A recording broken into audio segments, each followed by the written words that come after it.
When Roman Reigns named next in line for tribal chief, he didn't pick you, did he? He picked Solo. The final Raw before SummerSlam opened up with a Paul Heyman and Jey Uso segment. Did your mother tell you that it was Santa Claus that left the presents underneath the tree? In other words, Jey Uso, your mother lied to you. Santa is real, first of all, and so is pro wrestling. I'ma be for real though, this segment was a big waffle fest. It's pretty much just Heyman taunting Jey ahead of the tag match at SummerSlam and building towards what would happen in the main event. Roman Reigns lied to you too. And Jey Uso responded by saying this. But real talk, no OG. I went out on my own to see if I could pull up. I won the World Heavyweight Championship to prove it to myself. But hey, Jey got to swear at the end, so that's something. Fuck that. We're gonna run this shit back. In more important news, I'm back. In case you missed it, I was in Paris. I had uploads ready, and then as I was on the flight, Hulk Hogan died, and I said, yep, okay, none of this content is relevant anymore. But this week, there's plenty coming. There's a new LFG episode, WWE Unreal, 2 nights of SummerSlam news, and a little bit of wrestling true crime coming your way. Next, AJ Styles team with the Kabuki Warriors against the Judgment Day, who, by the way, Dominic Mysterio's Triple AR appearance was electric.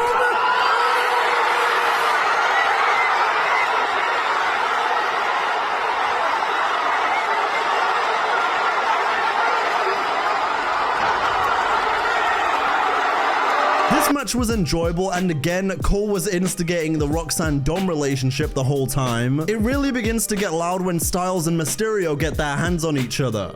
We're going to take the Intercontinental title from Dirty Dom at SummerSlam Sunday. And then, fueling the cheating allegations, Roxanne defends Dom from a phenomenal forearm. Forearm with Dom's name on it. Oh, look at this. How's that for ride or die? Juliet coming to the rescue of Romeo. But after Kyrie takes the fight to Judgment Day, Styles hits a phenomenal forearm for the win. A phenomenal forearm. Cover.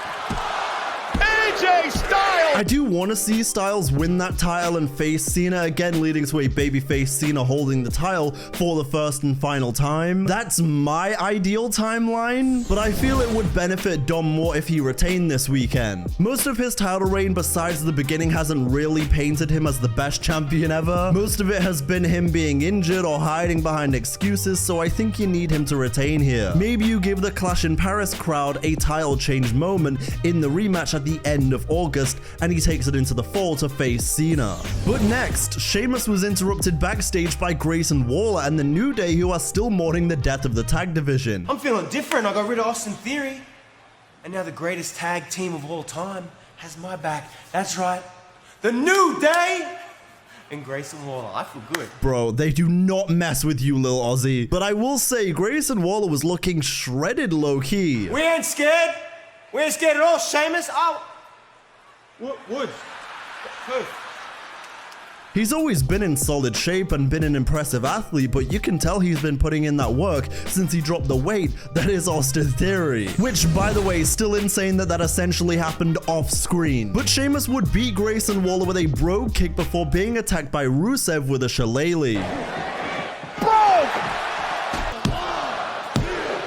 Sheamus with the win, but now Rusev with Sheamus' shillelagh right to the spine. Rusev would lock in the accolade on Sheamus and refuse to break it. A little sloppy with moves on this Monday Night Raw. The brogue kick barely connected with Grayson, and the same with Styles' phenomenal forearm. Usually I wouldn't really care, but on this episode of Raw it was really noticeable in so many different spots, and it's a bit hard not to comment on it. Next, we'd hear from Women's World Champion Naomi. Throw at me, whether it's the past, the present, or the so-called future of this women's division, I'll take them all out. Then we'd hear from the New Day, who comment on Grayson Waller. What we should be doing is celebrating the fact that he has dropped the dead weight that is Austin Theory, and now his career is going to skyrocket. We should be celebrating, not booing. Then Woods would say this. But by the looks of all these big back gremlins in this arena, the people of Detroit, could stand to miss a meal or two anyway.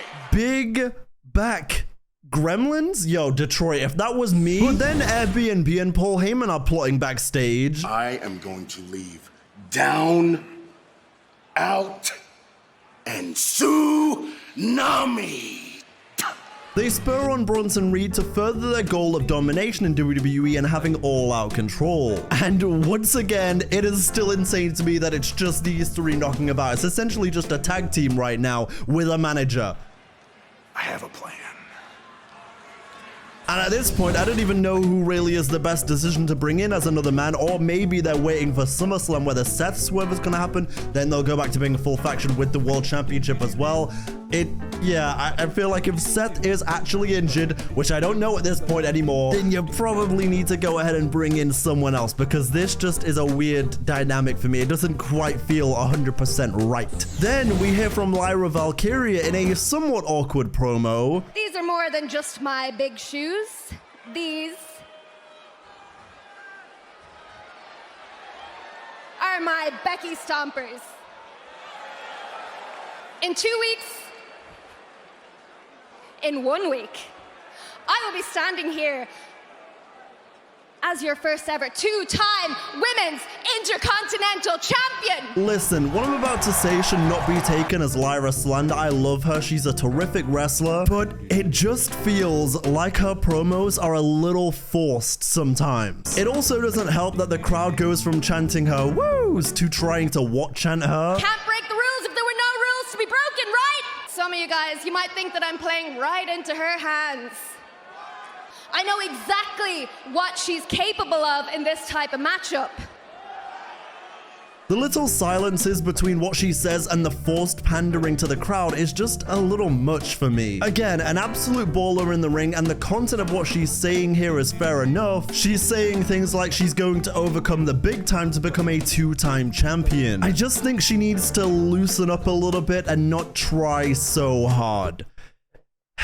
But then Becky would enter and try to pull a fast one from behind with a kendo stick, but Lyra had it scouted. Quite literally boots her head off with those chunky trainers. Oh, wait a minute!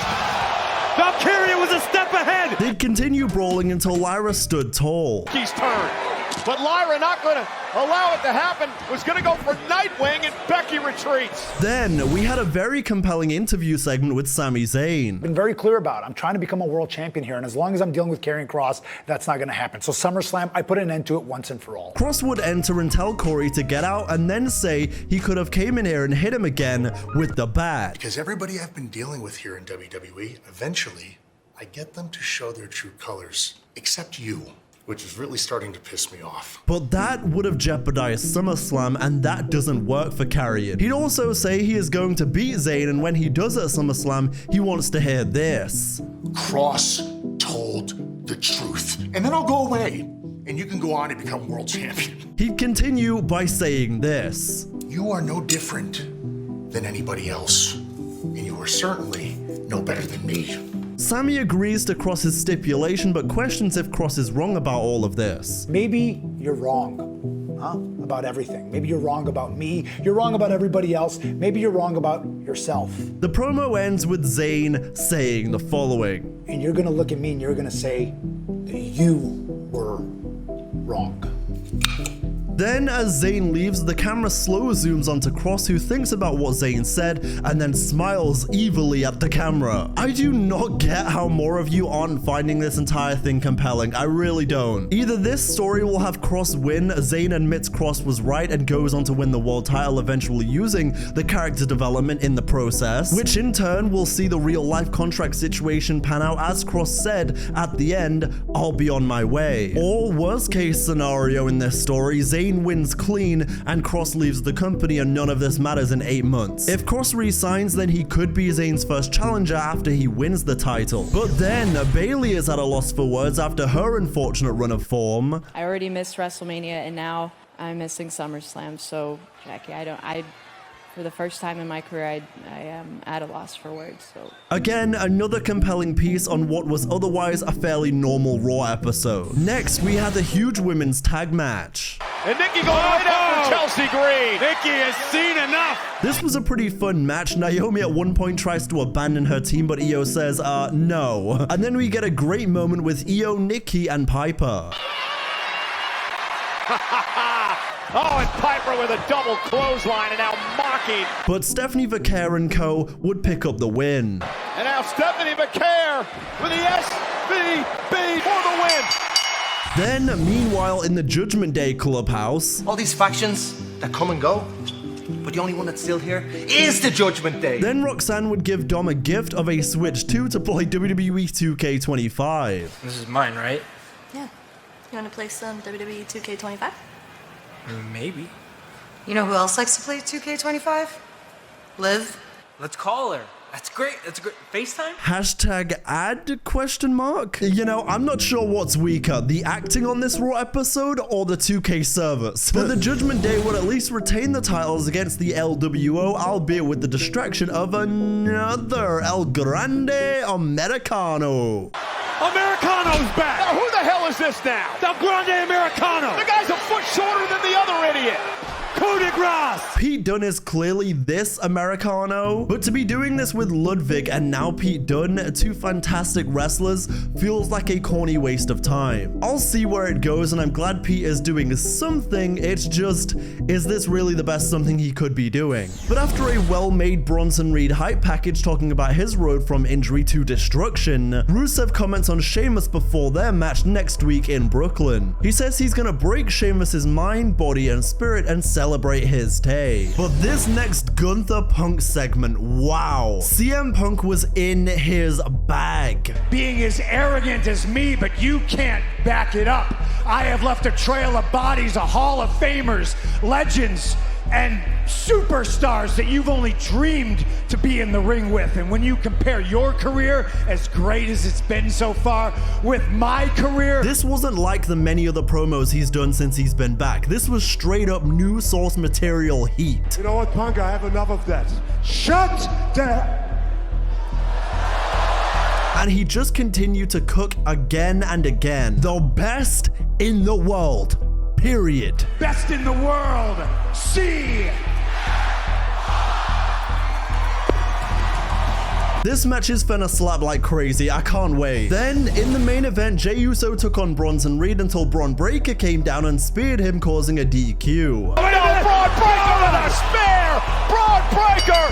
Then, once again in this episode, I guess ever since WWE Unreal, we just don't care anymore. I get it, it's predetermined, sure, but the camera angles usually hide stuff like this, but today they've just said, who cares? Reigns would then come down and take the fight to Airbnb, but they'd have another idea in mind. And another wicked spear by Breaker! And Tsunami! Oh my goodness, Braun Breaker! Then Roman and Jey would be beaten and victimized by both men and would be speared through the barricade simultaneously. Speed! Spear! Roman and Jey! Spear through the barricade! And Braun would stand tall as Reed steals Reigns' sneakers as well.